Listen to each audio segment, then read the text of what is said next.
Баршаңызға қайырлы күн, құрметті достар, каналыма қош келдіңіздер. Бүгін сіздерге осындай өте қатты май болып кеткен қазанды үй жағдайында үйдегі бар заттармен ешқандай химикаттарды пайдаланбай өте аппақ етіп шығаратын боламыз. Сол әдісті жасағаннан кейін біздің қазандарымыз осылай жылтырап өте аппақ күйге енетін болады. Достар, подписаться батырмасын басып, каналыма тіркеліп кетуді ұмытпаңыз. Алдағы уақытта сіздермен көптеген пайдалы ақпараттармен бөлісетін боламын. Бізге ең алдымен орташа көлемді сабын керек болады. Сабынды күштен өткізіп алдым. Егер сіздердің үйлеріңізде осындай қалып қойған сабындардың соңғы бөліктері болса, оларды да жинап өткізіп жіберсеңіздер болады. Таладағы газге суды қойып қайнатып алдым. Үкіштен өткізілген сабынды үстінен қостым. Мен бұл жерде 10 литр суды қайнатып алдым. Үстіңгі бөлігінен тамаққа қосатын осындай ас содасын пайдаланатын боламыз. Ас содасында 6 ас қасықтан қостым. Келесі біз кез келген тағамға қосатын сұйық майды қоссақ болады. Сұйық майдан да 6 ас қасық қосып, барлығын бір араластырып жібердім. Мінекей біздің қазандарымыз осындай күйде болып тұр. Енді қазір суға салып, жарты сағатқа қалдыратын боламыз. Суға салғаннан кейін лимон немесе лимон қышқылын қоссаңыздар да болады. Менде лимон қышқылы жоқ болғандықтан жарты лимонды кесіп үстінен салып жібердім. Енді бір араластырып жіберіп, жарты сағат 40 минут уақытқа қазанымызды оттың астын баяу қойып судың ішінде қалдыратын боламыз. Міне 40 минуттың ішінде біздің қазанымыз осындай болып шықты. Бұл жерде мен қырғышпен қырып жатырмын, ешқандай күш жұмсап жатқан жоқпын.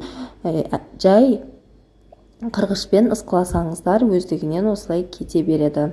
Міне өздеріңіз көріп отырғандай өте әдемі болып кетіп жатыр. Бұрындары өздеріңіз білетіндей қазан тазалайтын неше түрлі химикаттар, адам ағзасына өте зиянды химикаттар болмаған. Сондықтан бұрынғы адамдар осылай ыдыстарын тазартып отырған болған. Міне біздің қазандарымызды бір суға шайып алдық. Өздеріңіз көріп тұрғандай бір шеті суға салып алған жеріміз өте әдемі болып шықты. Енді келесі бетін тазалаймыз. Келесі бетінде жарты сағат уақытқа судың ішінде қалдырдым. Одан кейін қолымен осылай қырсақ кетіп қалып жатыр. Бұл жолы мен ешқандай қырғышты пайдаланбадым. Ыдыс жуатын губкамен жуып алып жатырмын. Қырғышты пайдаланбасақ та өте оңай кетіп жатыр. Қазанымыздың сыртындағы майлары толығымен кетті. Ең бастысы бұл жерде қазанымыз суып қалмай жатып, сүртіп шығу керек. Қазанның қақпағында дәл солай майлы жерасын суға салып 20 минутқа қалдырдым. Осы арада дәл жаңа қазанымыз секілді майлары еріп дайын тұрады. Бір рет қырып жіберіп, майларын кетіріп алатын боламыз. Достар, осы әдіспен тек қана қазандарды ғана емес, темір ыдыстардың барлығын жасауға, тазартып алуға болады.